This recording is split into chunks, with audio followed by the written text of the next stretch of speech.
Welcome back to the Start and Scale podcast. I'm your host, Jack Brandwood, and this is the place where we're speaking with people who are starting and scaling tech businesses. We're talking with founders, investors, and everyone in between.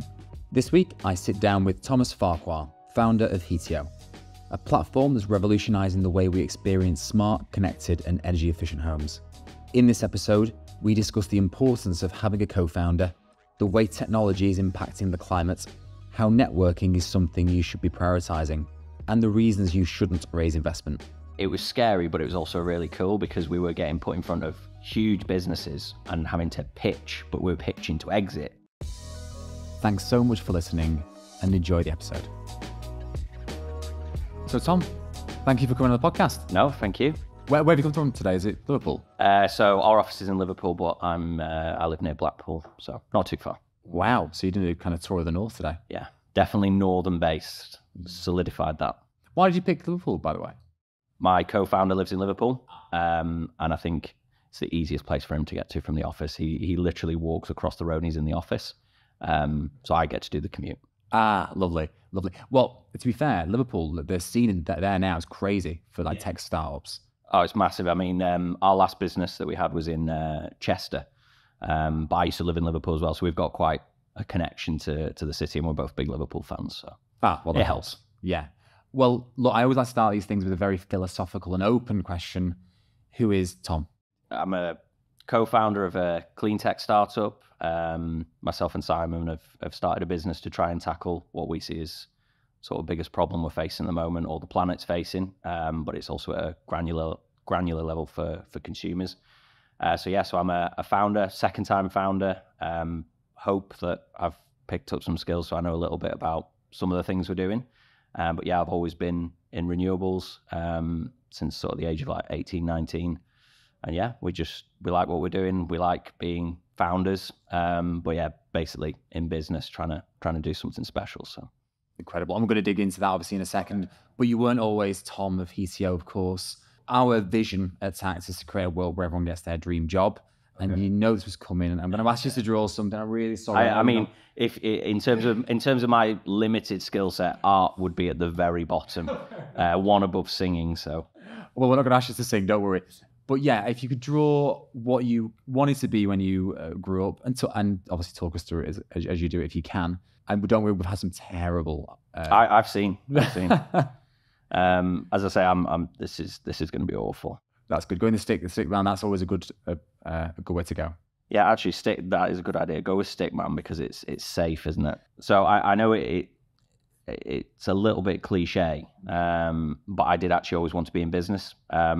So from an early age, I was brought up in sort of a retail environment. So taught by proper business people on how to sell and how to market things, and it's addictive when you tell someone about something and then they buy into it.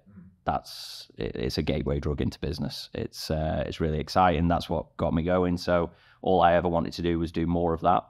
So being a business person is the best way to describe what I wanted. I always thought it was like a business angel. That's what I was told it was, where you'd had multiple businesses. You could put your hand to lots of different things in business. That was what I always wanted to do, and I got it. So I kind of got my dream job, or I'm still doing my dream job. So stick man with a briefcase, and he would be wearing a suit, which I know is a little bit. It's hard to draw a stick suit, I think. Yeah, no, I've not perfected that one. I should have done it bigger, really. Well, no, it's simplistic. It's nice. It's easy. Yeah, it's easy. Exactly. It does what it says on the tin. And because you're second time around, aren't you? Founded, as you mentioned. Is it easier the second time around?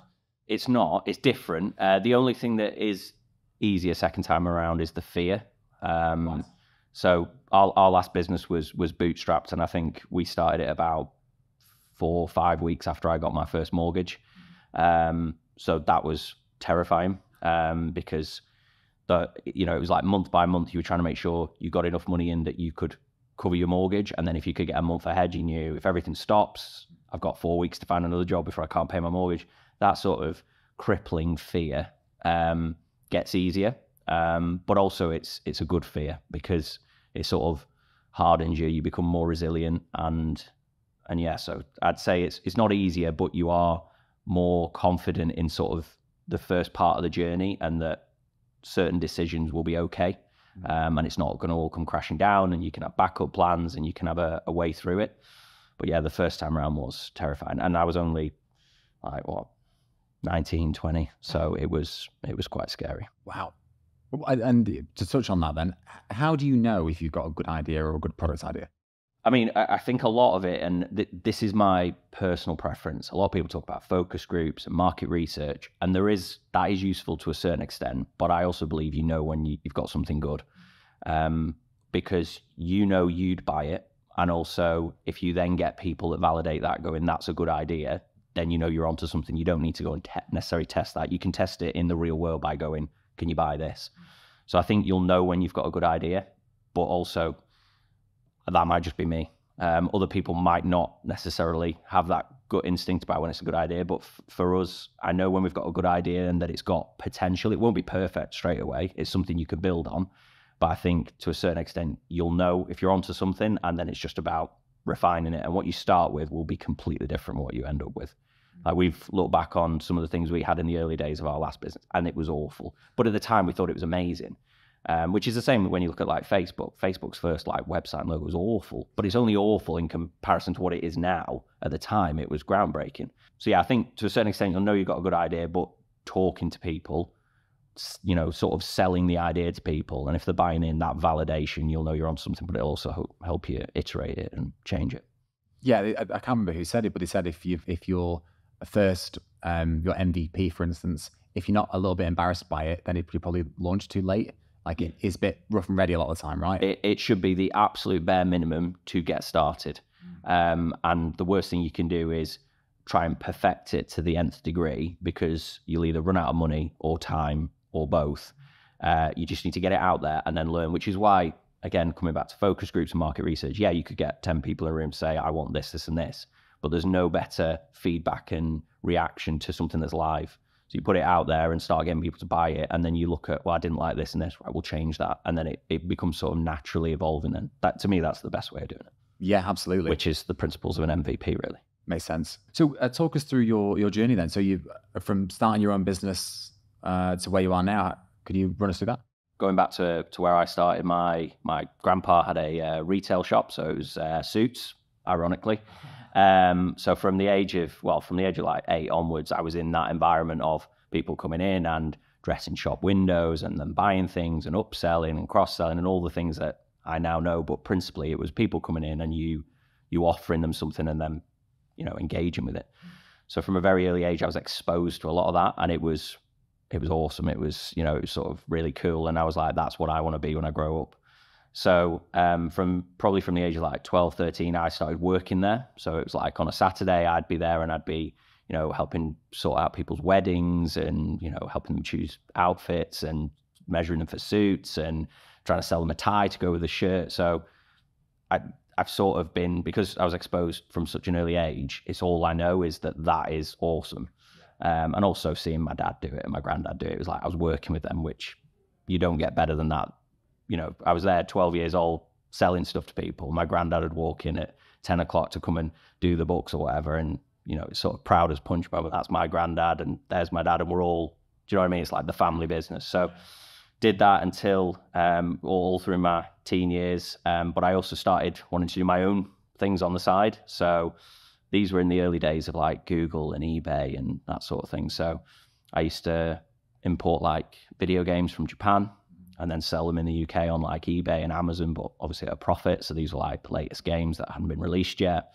I'd get a buzz because I'd wake up in the morning, I'd have an email saying, you've sold this game, and I know I've just made £10 profit on that, and I'm like 14. So doing all that kind of thing. I was going to school, selling them at, putting them online at lunchtime. By the time I got off the school bus, they'd sold. I was going to the post office, Jiffy bags. It was just awesome because, yeah, you were making money, but also I made that happen.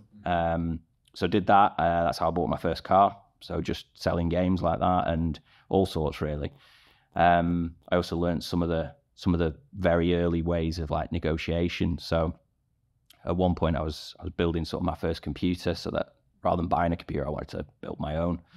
And we used to go to buy the parts, and my dad would go put 10 quid in one pocket and 20 quid in the other pocket. And then when they ask you how much it is, bear in mind you're 14, I'll turn to you and I'll say, how much money have you got? Oh, you've only got £10. How much? Oh, it's £14.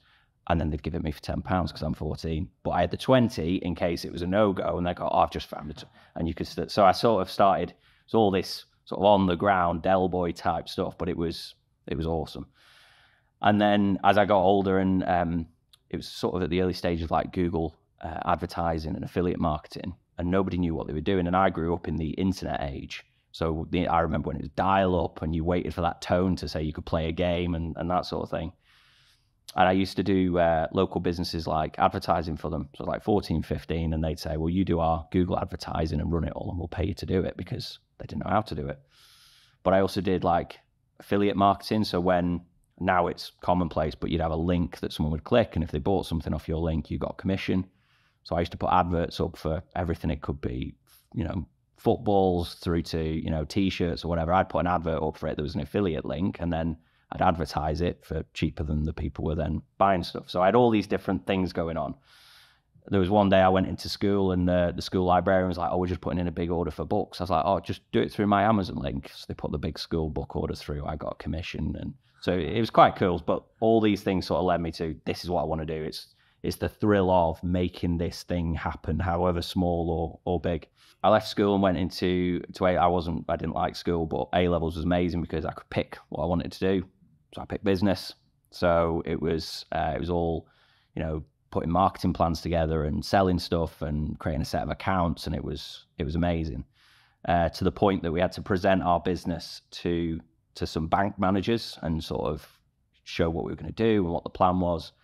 And the best bit of advice I got from those bank managers was, no business makes a profit in its first year. And I remember taking that and going, I don't think that's right. It might be statistically the average, but I don't think every business has to go down that way. And it definitely isn't true. Did my A-levels. And at that point, it was a case of, do I go to uni, which is possibly just a tick box for where I wanted to go, because you don't need to go to uni to go and start your own business, or do I go and start my own business? So I went to Lancaster Uni and had a look round for a business course, and they said, so you'll typically be in sort of 2-3 hours a day, and then the rest of the time is your own. And I said, well, can I have a full-time job while I'm here? Well, not really, because the lectures will all be at different times, and you won't be able to have set hours. And I said, well, what about if I took the 3-year course and just did it all in 6 months? Yeah, it doesn't work like that. So I didn't go to uni, because I didn't want to spend that time doing that. I just wanted to crack on and get a job. So I got a job at Domino's Pizza. So I was 16, 17. My birthday's at the end of August, so I'm always the youngest. So I finished sort of A-levels at 17. And by which point I was a manager of a Domino's. So I had 30 members of staff, all older than me, all more experienced than me, but I was running my own mini business. So I learned about, labor costs and food costs and wastage and how to organize rotas and cash a till up and all these things. And then a job opportunity came up to sell houses, and I'd always wanted to sell houses because I thought it'd be cool. So I got this job selling houses. I think I was just turning 19. Got a job selling houses, and that was 2008. So not a great time to start selling houses. So the market crashed. I was working for the biggest estate agent in the UK. They crashed. They made pretty much everybody redundant. It was a last in, first out policy. So even though I was selling more houses than everybody else, I was out. And I got a job in renewables. So it was at a startup in Blackpool selling heat pumps. This was when heat pumps were really early on the scene in the UK. So a heat pump is just it's a low carbon heating system. So instead of a gas boiler, you'll have a heat pump, and it's renewable.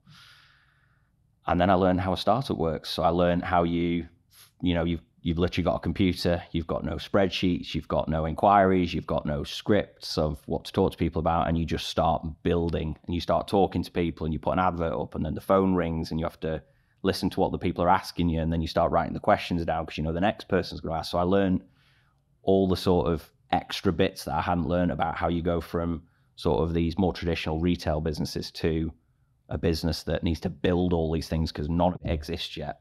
That was amazing, and that's where I met my co-founder. So I was the first salesperson in this business. I helped them put marketing materials together and go out and talk to customers on the phone, on the road, cold calling, everything. And one of my first customers was Simon. So co-founder of Heatio. And I used to go and sell him heat pumps. He was fitting heat pumps, I was selling them, and over a couple of years we built a really good friendship. And then one day I turned up at his offices and he said there was a big challenge around installers moving from fitting like boilers to getting into heat pumps, or an electrician wanting to fit solar. You had to go through quite a few steps.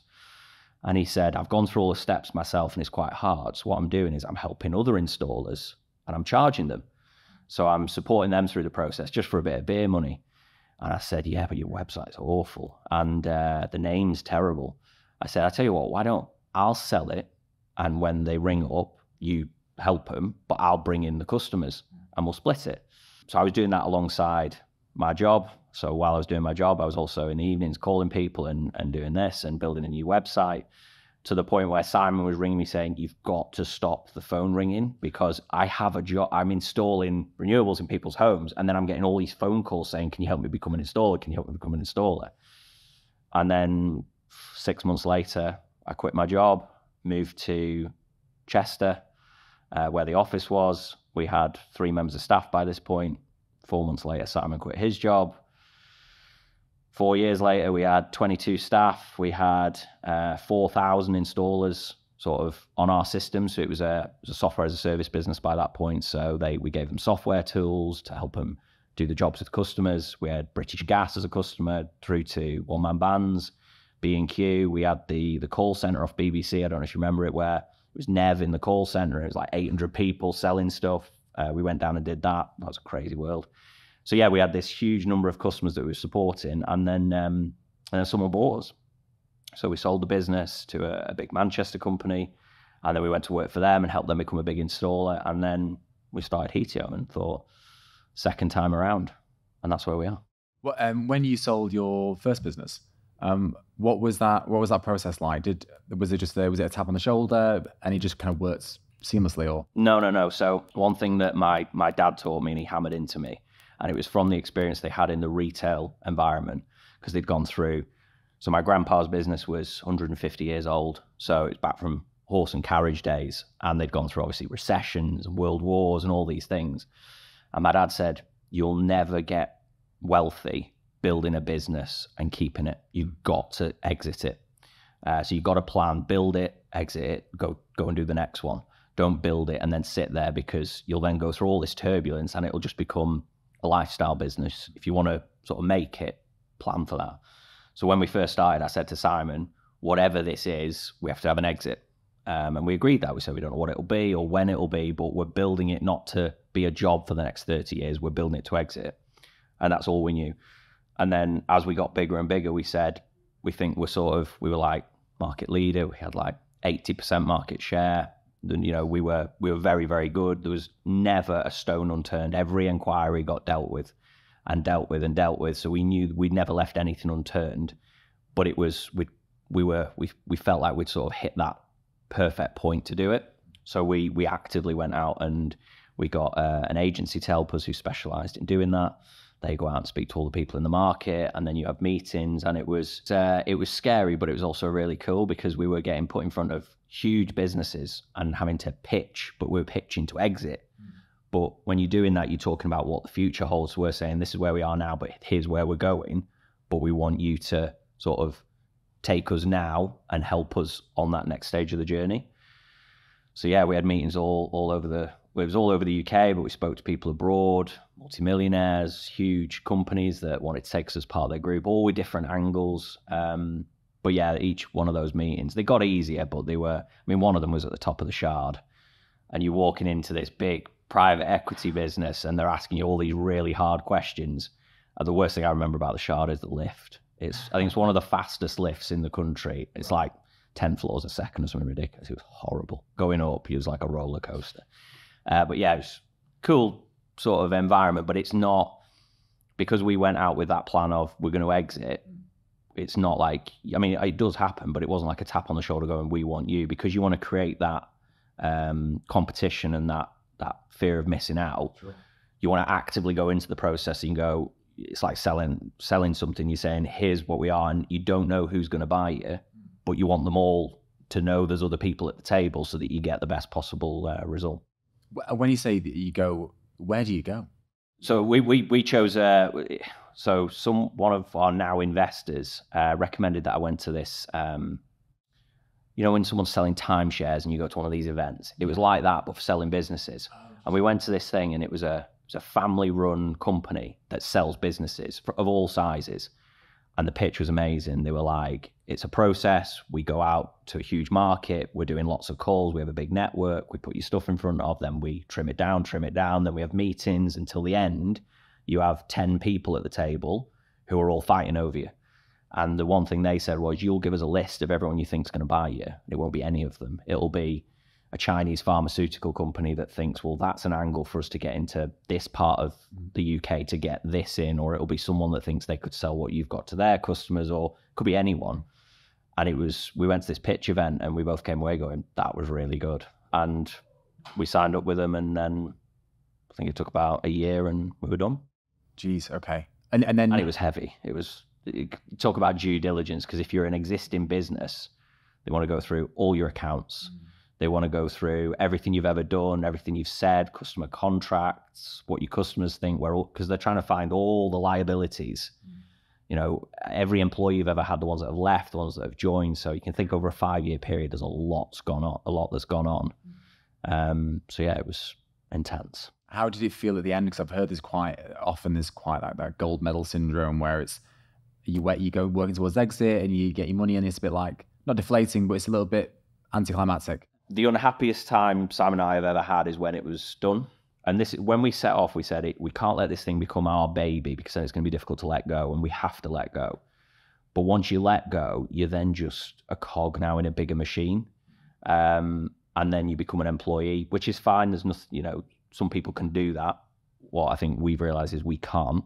And I think that's a mindset thing, is some people can't necessarily be an employee again. Not because you can't take instruction, you can't be part of that bigger decision making, but you've got to have that freedom. So you can be an employee if you were sort of over here and you've got that creative freedom to go off and build something.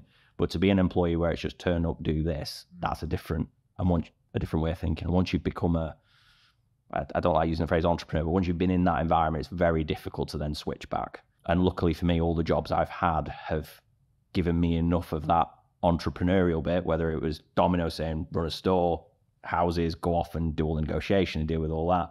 I've never had that, just turn up and do this. So I've never known that I couldn't be an employee. But yeah, once we'd done it and we became part of that bigger machine where we were just a voice as part of a lot of voices that were then being decided upon by other people, it was just different. And it wasn't, I think we both I realized a lot quicker than Simon did that we're going to have to do this again. Yeah. So, and here we are. Yeah, there you are. So the Heatio, the story, how did you come up with the idea for Heatio? Where did it come from? And how did you know you were onto something? In the very early days of renewables, what we found was that, and Simon was on sort of the front line and I was sort of supporting him, but we're going out to big houses where people had a lot of money, they were mansions, and those people were fitting renewables because they had the money to do it. And then as a result of fitting renewables into the home and getting off fossil fuels and decarbonising, having solar panels and all this kind of thing, they were then getting lower energy bills. So the very people that could afford to pay their energy bills were benefiting from the stuff they were fitting to then get lower energy bills. Whereas the people further down that could really benefit, who weren't as affluent, couldn't afford the technologies. And then that was compounded by the fact the government was incentivizing these people and saying, if you fit these things, we'll give you government money, we'll give you grants, we'll give you huge cash bonuses for doing it.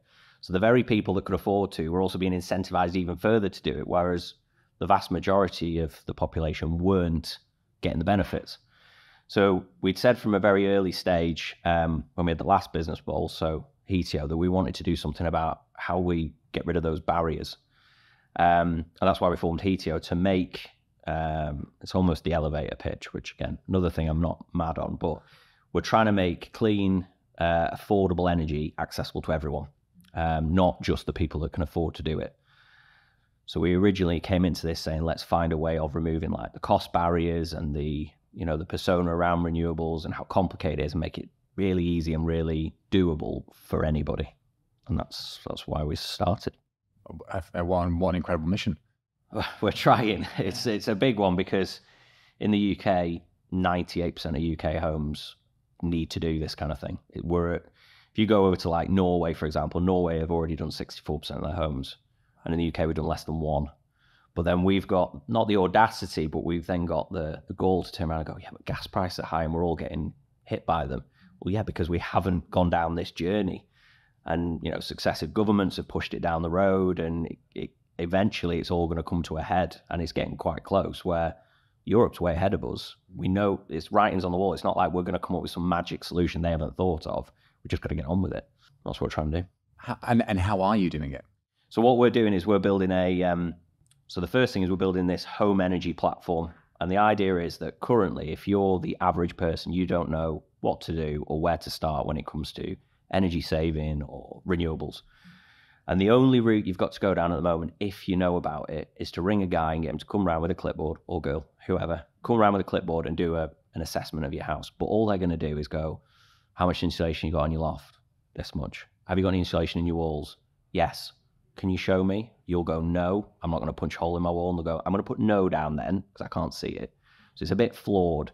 So it's a very high level, slightly educated guess as to what's going on in your house. So what we thought was, what if we could show you what's going on in your house based on what's actually going on in your house, i.e. data?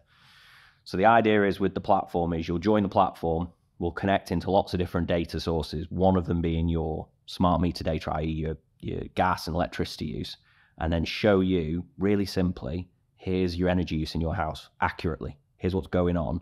And then here's what to do about it. And not like lights on and off. Here's what to fit. Here's the insulation you need to fit. And here's what will happen to your energy use and your cost if you do it. So give people this really easy way of going, don't know where to start, join this free platform, go on a journey.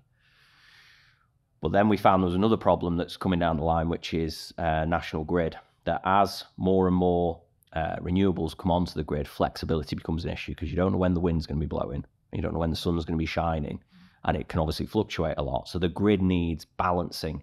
So if the wind turbines are blowing in the North Sea at 3 a.m, you've got to put it somewhere. You can't just let it go into the grid.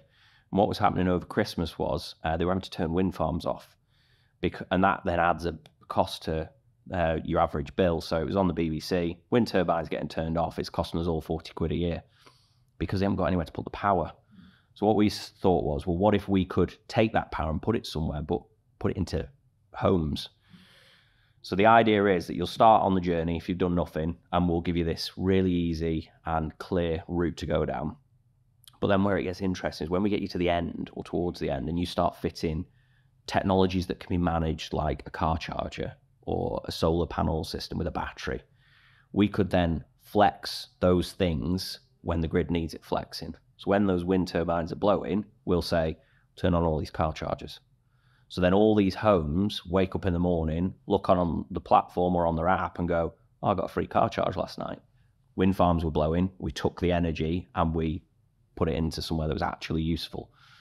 So we ended up, by trying to address the first problem, realizing there was an equally as big problem that we could also address by getting lots and lots of connected homes together. Wow. Okay. So just to make sure I got this right. So there's all this wasted energy. Yeah. There's been just going into the air, nothing's happening with it. And what you're saying is if that energy is available, it can then be pumped into all these homes via your platform. And then can they choose where it goes? So what's currently happening is, in a very simplistic way, is if there's, and it's both ways, there's either too much demand on the grid, everyone's just flick the kettle on and the grid's struggling, or there's too much supply, i.e. wind farms are blowing and they've got nowhere to put it. What currently happens is a big energy user like Coca-Cola will get a phone call going, can you turn the factory on? For no benefit, just can you turn on a big energy use to help us get this power, dumped effectively. And what we're saying is, well, we could do that in a similar way, but with lots of small homes passing that benefit onto the consumer. So yeah, in essence, you'll be on the platform. There'll be times a day where we pass energy down to you. There'll be times a day where we reduce your demands if the grid's struggling, and it becomes that sort of smart flexi home through some very, very clever sort of decision making. That sounds like an incredibly complex system. A little bit. Yeah. You're not a techie yourself, right? How did you find building that as a non-techie? I mean, we're building it at the moment, and one of the best bits of advice that I give to other founders that I speak to is identify where your gaps are and plug them. So one of the things we did is we've got really good deep domain knowledge in the sector, in the space and consumer interaction.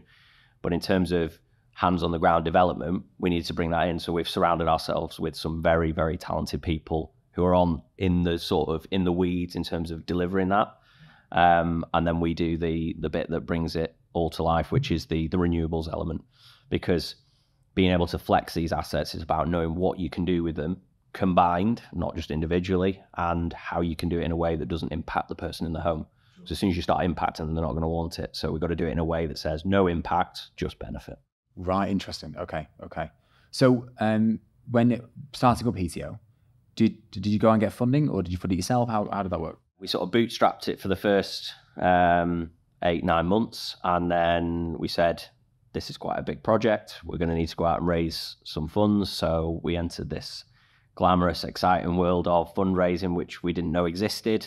We've had to learn very quickly in pretty much a baptism of fire that asking people for investment is a thing. There's a way to do it. There's certain things people want to hear and want to see that you can do. So we are fundraising. And you didn't get investment for your first business, did you? No, completely bootstrapped. So the only way that we knew how you could run a business was have a job, have an idea, do it while you have a job. Eventually, you might be fortunate enough to be able to leave your job and then just reinvest. So this idea of bringing in external investment and growing bigger and faster and learning quicker was completely new territory.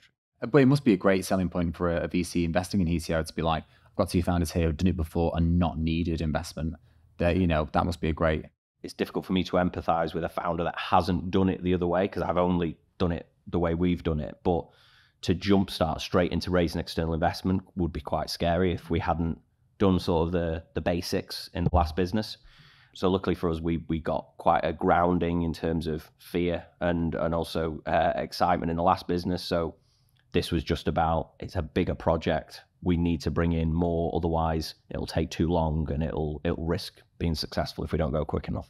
What's been your biggest learning curve going out there and trying to raise funds? I mean, I have a very different approach to some people. My approach is speak to everyone, small, big, anyone that you think, even if you don't think they're going to help you directly, they might know someone, they might have ideas, they might have connections. So my approach is quite intense. It's very it's very involved and it takes up a lot of time. Whereas I know other people take a more strategic approach, just speaking to a couple of people. But my way is that if you then don't get those people, you've got things to fall back on. So the biggest thing I've learned is you've got to dedicate a lot of time to it. It's a very big distraction. You want to get it done as fast and efficiently as possible, because you need to get back to doing what you said you were doing, which was growing your business. But that's where it helps being 2 of us, because Simon can carry on focusing on what he's doing, whereas I focus more on the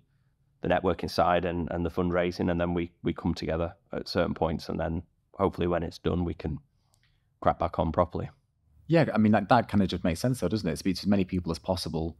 And because as I'm sure you've had in your life, and I mean, going back to your relationship with Simon, right? That was probably a chance meet, and it ended up becoming what it is today. So surely... I mean, he was even my best man at my wedding, so... Well, there you go, right? So surely, and you wouldn't have... I don't know, if you need to speak to as many people as possible in the hope that you're increasing your chances of finding a Simon, finding that event that's going to help you. Exactly. I mean, I didn't appreciate the true value of networking until this world of fundraising started. Sure. And there's events you'll go to. For example, I was at one the other week called Flip here in Manchester. I didn't have a direct reason for going to that event. I wasn't there to get a certain thing out of it, but I knew it was the right kind of people. I'd talked to the right kind of people. And lo and behold, I ended up with 4 or 5 meetings just from that, not by chance, but by being in the right environment. But someone else might have looked at it going, well, there isn't a direct thing I'm aiming to get out of that, so it's a waste of time. Whereas I think the best thing about, or the best bit of advice in terms of this is, for this fundraising journey, you're going to have to take a leap of faith and just go to a lot of things that you don't necessarily know there's a direct thing you're going to get out of it. But without a co-founder, if I was a solo founder, the first thing I'd do is get a co-founder. I don't know how. It's very difficult, I think, to do it on your own. So if it was me and I had a great idea, I'd definitely go and get a co-founder. And for what reasons? Because you're not going to have all the skills yourself. If you're going to be doing fundraising, you're going to have to dedicate a lot of time to it. And having a co-founder, that means you can then split that workload. But having a co-founder, particularly for bouncing ideas around, for sense checking, for relying upon them relying upon you, I think co-founder's vital. But that's just me. Yeah, you know what? I've just got two co-founders, Tom and Harry, and sometimes we're celebrating, but a lot of times it's usually when we've had a pretty rough day, and we say to each other, like, how do people do this on their own? It must be, I don't know. It must be so tough. So I have a lot of respect for anybody who tries to do it on their own and succeeds, obviously. If you're a business and you're like, right, okay, I need to go out and get funding now, where would you start? What should you do? What would be the next step? If it's early stage, and again, this is something I found from seeing other co-founders, if you're at the very first stage of going we're pre-seed or seed, whatever you call it, everyone's got a different definition. Angel investment's your easiest route to go down. So where I would start is, as soon as you get some investment, it gets a lot easier. So start by talking to people that you know. It can be friends, families, a bit harder, but definitely friends. And if you can then start talking to them and get some commitment, then when you talk to angels, you're already, the train's moving. You're not asking someone to be the first person to join. So that makes it a lot easier. But then not jumping straight to VCs, because angels are a lot easier to talk to. They're a lot more engaged. There's less hoops to go through. And at such an early stage, they're sort of the first point to go to. And if you're trying to raise an awful lot of money at an early stage, the first question I'd be asking is, do you need to? Because if you're going out from a standing start with an idea and saying, I need £2 million, do you actually need £2 million?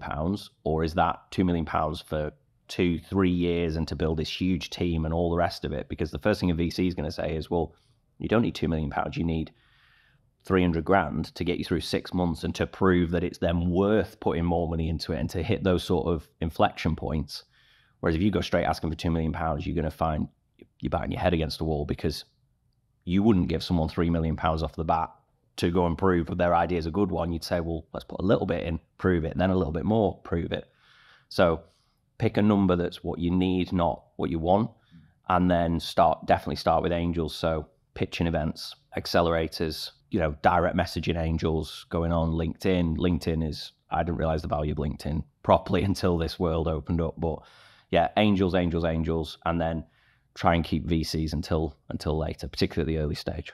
Right. Okay. That's really good advice. Because I think like you must have found when you first started, it is quite a confusing world, isn't it? Like, it's a weird concept. Yeah. Such a weird concept. So yeah, if you're going from there, I mean, luckily you had a business that you didn't need funding, right? But starting from scratch, especially even as a new founder as well, it must be such a weird terrain to try and navigate.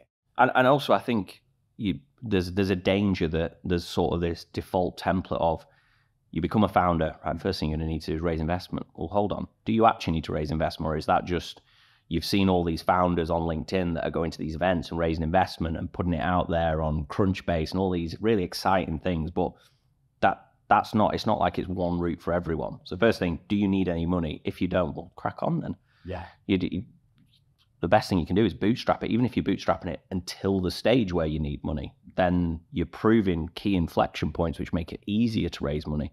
Whereas for a new founder to go, got an idea, built it, didn't build it, whatever stage, and then immediately ask for a load of money, you're making life very hard for yourself. And, you could definitely ask for a lot less money. But I think there is a risk that it becomes glamorous and, yeah, but I'm raising money, I'm at events, I'm networking and all this. Yeah, but at the end of the day, if you're not getting the business going, then it's all going to run out eventually, and you'll have just spent 9 months going for canapés. Well, that's essentially what it'll be. Yeah. Have you had any horror stories or bad interactions with VCs? VC specifically, the biggest thing, and I know a lot of founders joke about this, is they'll all tell you you're too early. And they never seem that my generalist view on VCs is until you're at the point of it being low risk, you're always too early, even if they're an early VC. So you'll end up getting you too early, or, they'll always say you're too early, even if it's a different reason. So sometimes it's worth pushing and going, well, hold on, you said you're an early stage VC. How are we too early? And then they'll go, actually, we just didn't like you. Well, that's fine. Just tell us that. There's no problem. So the biggest thing from VCs is too early, even though you fit all their criteria. Or even, some angels that go, yeah, you're too early for us. I'm like, you're an angel. So angels are at the very beginning. So you can't be too early for an angel. And then you want all the tax reliefs as well, which is designed for being early. So that's a frustration, but you've definitely got to have a thick skin because you're going to get a lot of rejection. Yeah, and not taking it personally, right? That's a toughie. Yeah, definitely don't take it personally and see it as, if they question your valuation, then appreciate that, because at this stage, you'll hear businesses that are, we just raised 100 million and we're worth 900 million. You're not. You raised 100 million at 900 million on paper. But if you tried to sell the business today, you wouldn't sell it for 900 million. It's just someone said on paper, we value it that based on this investment. And you've got to take ego out of it. On day one, when you've got that idea, you are worth zero with an idea. If you then go and raise some money, you've got to pick a number, but the number isn't representative of what you're actually worth, because if you don't prove your idea and get it to market and start hitting those inflection points, you are worth zero. And someone has to take a risk on that if you raise an investment. So you've got to take the ego out of it. And if someone comes on and goes, I think you're worth £2 million when you've just got an idea, that's fantastic. You won't be able to sell it tomorrow for £2 million. They're just saying, this is what I'll invest at the level at. But I've spoken to founders like, I'm worth, I think this idea is worth 15 million based on these other people that all did it. I was like, yeah, but if someone comes along and goes, I think you're worth 5, that's still amazing because you just had the idea. So got to take ego out of it, work on the basis that if you get people in and you get to the next stage, that's the most important thing. The mechanics are important, but not overwhelmingly important, because if you try and keep ego in it, it's going to stop you being able to raise the money, and then you can't build your business, and then you don't have a business, and then what was it all for? Brilliant. Okay, really good advice. Next 6 to 12 months for Heatio, what kind of milestones are you working towards, and what should we keep an eye out for? So we're launching the first version of our platform, MVP, in the next couple of weeks. That'll be, you can go on, join it, we'll show you what's going on in your home. Second stage, which is the big one, will be sort of back end of the summer, where we will have houses with stuff in them, tech, that we are flexing and managing. So that's the really exciting bit. We're also on 2 big government pilot contracts, one with a big bank who are launching the UK's first really true green mortgage, where you'll take your mortgage out, go on our platform, and if you then make improvements to your home, regardless of how you pay for them, the bank will give you a discount on the life of your mortgage. So it's a real incentive to make energy savings, which you should be doing anyway. And then the other one we're on is with E.ON, so another big one, and we're bringing a sort of an extra product to market alongside our platform, which is called Energy as a Service. And this is a little bit revolutionary. It's like a Netflix for renewables, where for most people, they don't have the capital to put all this tech in the home. And what we're saying is, alongside E.ON, we'll have a subscription where you just pay a subscription and you get it all installed for free. And the subscription will be less than you were paying before. So it's a no-brainer. It's just, do you want to save energy? Yeah, we'll put in all this tech. You'll pay slightly differently for it, but you'll immediately be better off. And that's the one that's getting quite a lot of attention at the moment because it's a little bit groundbreaking. It opens up every house in the country. So we're building this platform where we want to connect all these homes, but for those that can't afford it, we'll have this subscription alongside some pretty big people. So yeah, big year. yeah. There's so many exciting things going on. And I'm sure there'll be loads of other things that will come up alongside it. You're going to have to be like, no, just this. Yeah, we'll have to pivot. We'll have to focus. Yeah. Because you mentioned, because I know you work with some big players in the energy game, right? And you just mentioned there, like, this is a fairly new business and you're already speaking to these big companies. Customer acquisition is a tough one for new founders and new businesses.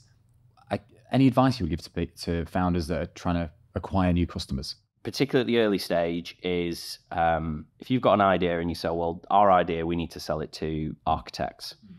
Go sell it to an architect and then just focus on architects. You don't need to be going, well, we could sell it to architects and gyms and cafes. Pick one and then go maximize it and build from there. Whereas it's very easy to go, yeah, but we've got a huge market. We can go out, we can sell to the whole of the world. Yeah, but just pick one and then just replicate it. And as soon as you find the formula for that one, go smash it as hard as you can before you pick the next one. Otherwise, you spend all your time trying to find 10 different people to sell to. If you find one that works, just go for it. And then just find all the different avenues to get into it. But the biggest thing for a founder is you've got to have the ability to sell. And if you haven't got the ability to sell, either learn it or have a co-founder that can do it. One or the other. Don't try and hire it in. If you've got an idea, you should, in my opinion, you should be able to sell that and know who to speak to, how to talk to them, how to handle them, how to close them, what sort of things that they're asking, and how you then either change the product or change your approach. Because you can't hire that in because they're never going to do it the same way as you, and they're going to rely on you a lot to help them sell it. So you've got to have someone at the sort of founding level who could sell your idea. You can't say, well, I haven't got a sales background, I'll just hire it in, because it's so fundamental. Sales and marketing, which I see as one, is trumps everything else, because you don't need finance because you haven't sold anything. You don't need operations or delivering it because you haven't sold anything. So until you've got someone that can get the engine going, you're going to struggle, and you can't hire that in. That is a really good piece of advice. I think, and it ties into everything, doesn't it? It doesn't just tie into you selling your product, you're trying to get money in. It also ties into how do you sell the opportunity to someone that you're hiring? Yeah. How do you sell to investors to get funding if needed? How do you sell to your partner? You're not crazy for doing this. Yeah, exactly. I know sales sometimes gets a bad rap, but selling's in everything. If you're having an interview, you're selling to the person you're trying to get a job from. Everything comes back to sort of that sales process, and I don't think you can hire it in. I think to a certain extent you could hire the other elements in, but you need to be, particularly if you're a founder and you've got an idea, you've got to be able to get someone to buy into that. So go, if you can't do it, go learn it. It's learnable. And is there, this is me just thinking off the top of my head, obviously you get a lot of fractional CTOs, fractional CMOs. There must be fractional CROs and... Yeah, you could get a fractional CCO or a fractional CSO or whatever C you want to come up with. Yeah. But before you get to that stage, if you've got an idea of this app, you've got to be able to sell that app to your customer. Yeah. And if you can't sell it, then who is going to be able to sell it better than you when it's your app? So that's why I think at that sort of founding level, before you get to C-suite, you've got to have at least one person at the table that can get your idea to be bought by your customer. It doesn't have to be cash bought, but as in you can get someone to buy into your idea and go with it. You've got to have someone that's got those skills, but you can learn them, You might not be as good as someone else, but you can definitely learn the fundamentals of how to take your idea and get someone to buy into it. So when you're going out to get funding, a big positive would be to be part of some sort of accelerator program, right? Yeah, and we didn't know what an accelerator program was. So we applied for an accelerator called Baltic Ventures, which is an accelerator out of Liverpool, but they cover any business in the UK, but they're based in Liverpool. We didn't really know what we were getting into. It was, they give you a bit of investment and then some coaching and a bit of a program. It sounded great, and it was in our backyard, so we went for it. And since then, I've found out that it's not normal. Like, this particular accelerator is a little bit special, and I think we've set the bar quite high for accelerators in terms of what we got isn't normal. So, but yeah, it was incredible.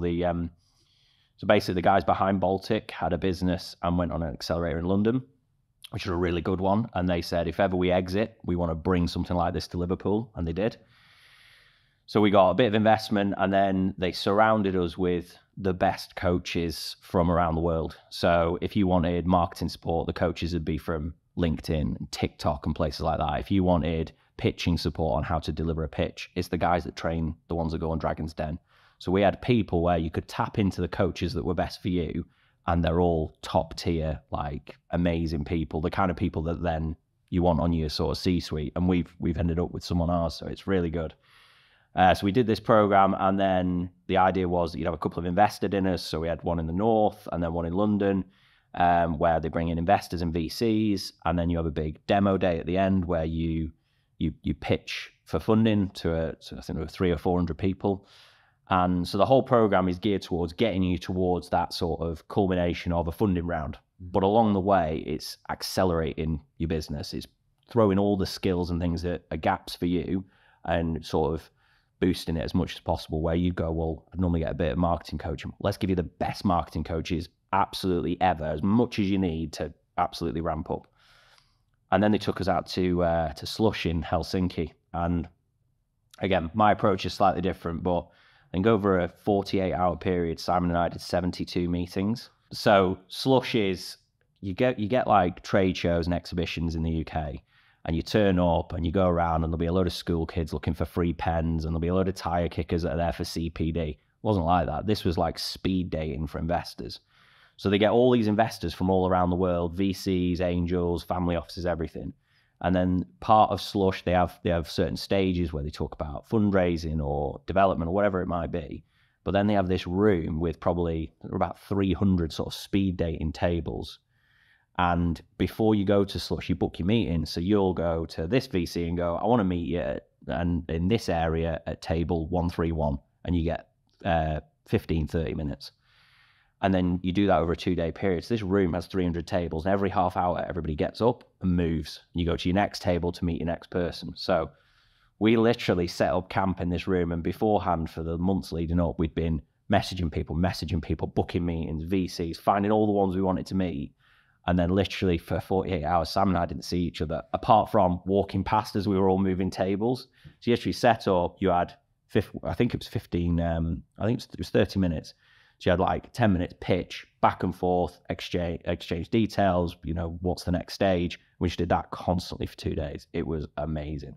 But it was the most worthwhile place I've ever been. There was everybody was there with intent, as in we're going to meet people, the right people at the right stage. It wasn't turn up and just mess around for 3 days and see some nice talks. It was turn up, meet everybody you want to meet, leave. And it was amazing. And didn't they bring it to Liverpool as well? Yeah, so they brought the Slush in Helsinki, which was founded in Helsinki, where like Google turn up and Mascot and all these big names and then all these investors. And then they've done like satellite ones in big cities. So Johnny Clark launched the one in Liverpool, which was basically a sort of more refined version of the one out in Helsinki, and they had one in like San Francisco and other countries. And then everybody goes to the main one. So yeah, Slush in Liverpool was amazing, and then Slush in Helsinki was like, I've never seen anything like it. Wow. Any how did you choose who you wanted to meet, VC wise? So when they give you like a matchmaking platform, and I think there were like 12,000 VCs on there and investors, and then you can filter it down by country, by stage. So you can, we were focusing on sort of pre-seed to Series A. Then you can focus on what kind of businesses they invest in, whether it's B2B, B2C, whether they invest in SaaS businesses. So you can filter it down to the absolute right ones and then just hammer them. May, that's a good idea. That's a really good idea. But as a program, Baltic Ventures it's the best thing we've ever done. We went into it thinking, well, we've done some of the sort of fundamentals of business as we see it, not in a non-egotistical way. We think we've got some core things that we're okay at. And then this will probably add some other skills, and we'll be open-minded. We learned 99% of what we learned, we knew nothing about. We've carried on with a lot of the coaches. If I could give the money back that they invested just to carry on the program, it was that good. But also the people we were on with, the other founders, they were all from sort of different backgrounds and different businesses. But I speak to most of them on a daily basis. We're all helping each other behind the scenes in fundraising and ideas and networking. So if anyone wants an accelerator, this one will blow all the other ones out. You'll never need to do another one, and you'll never find another one as good. It was amazing. Wow. I have no first-hand experience of the accelerator itself. We had Claire. Oh, yeah, you had Claire on, didn't you? Yeah. She was fantastic. She was so knowledgeable and so passionate just about startups. Like, that's just her thing. She's amazing. I still keep in touch now, and it sounds like they've got some really exciting plans of what they've got going on. I think they open applications in May. And I think last time they had like 400 applications, and they whittle it down to like 10 eventually. Yeah. But in terms of a program, if you go into it open-minded going, we're going to learn stuff, particularly for a new founder that's got an idea and has never been involved in sort of business before, this will give you everything. As long as you go into it going, I'm going to come into this and grasp it and get as much as I can out of it, you'll never need anything again. It's very, very good. And your business, and you've been in renewables for how many years now? Like 16 years long, which is like, that's like maximum in the UK. They've only been in the UK for that long. So. There you go. You're a pioneer of the renewables industry, let's say. We're trying.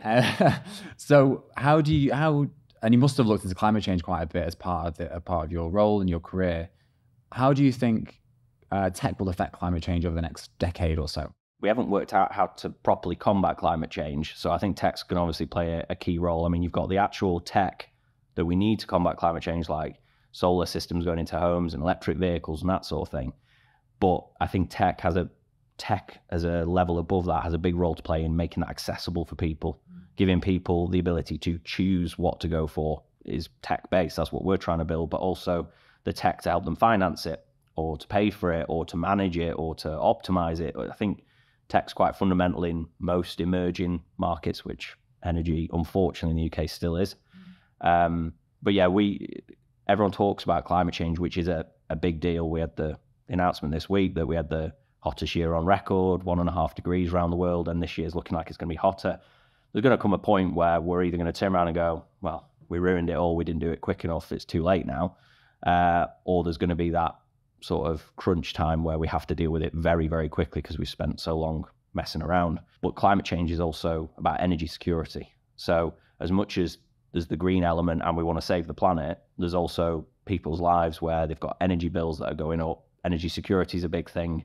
People are choosing between heating and eating. So there's an on-the-ground tactical, we can solve a lot of people's problems now, and there's an added benefit that we're saving the planet. So I think it needs to be that dual approach. If you just talk to people about saving the planet, it's a long-term way of thinking, and for a lot of people, it's about the here and now.